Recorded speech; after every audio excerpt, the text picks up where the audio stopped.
The year was 1953. Mount Everest, the tallest mountain on Earth, stood as an unconquered giant. Its peak pierced the sky at 29,029 feet. Its slopes were a deadly labyrinth of ice, snow, and rock. The air was thin, barely enough oxygen to sustain life. To climb Everest was to dance with death.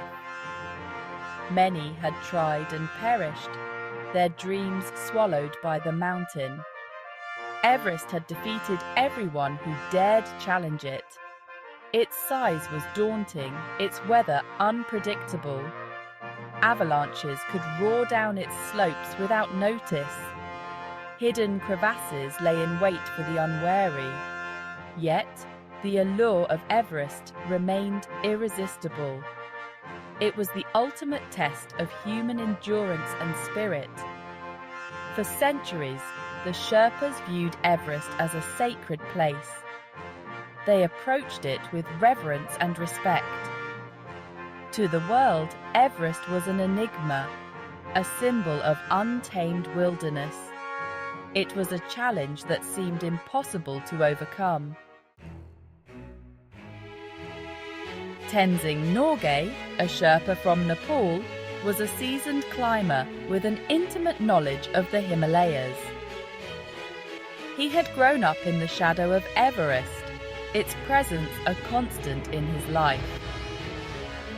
Tenzing was known for his incredible strength, his unwavering determination, and his deep respect for the mountains.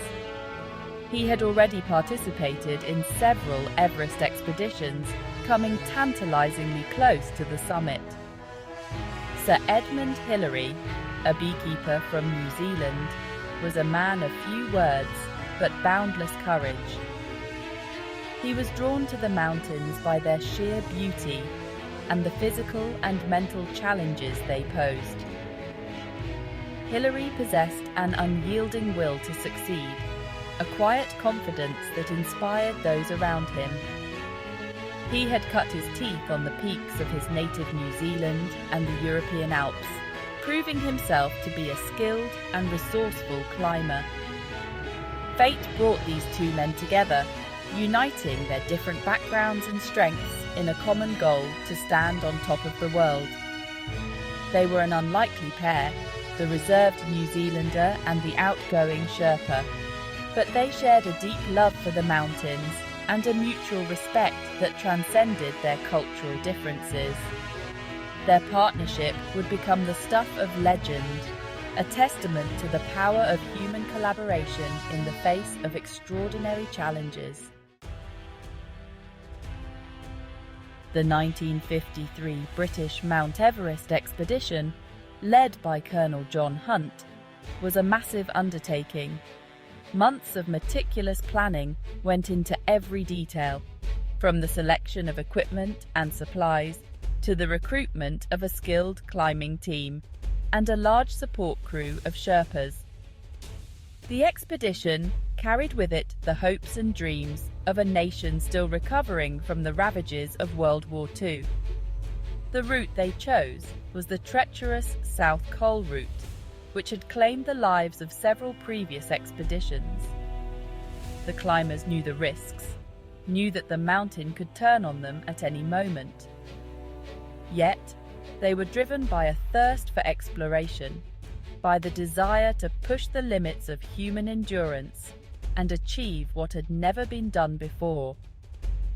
Weeks were spent establishing a series of camps higher and higher up the mountain, each camp a small island of civilization in a sea of ice and snow. The climbers acclimatized themselves to the thinning air, their bodies slowly adapting to the extreme altitude. Every step forward was a victory, a testament to their grit and determination. The mountain tested them at every turn, but they refused to be deterred. The higher they climbed, the more formidable the challenges became. The air grew thinner, making every breath a struggle. The biting cold numbed their fingers and toes despite their layers of clothing. The threat of avalanches was ever present, the rumble of moving snow a constant source of anxiety. They battled fatigue, altitude sickness, and frostbite. They navigated treacherous icefalls and crevasses, their every step fraught with danger. But through it all, the bond between Tenzing and Hilary grew stronger.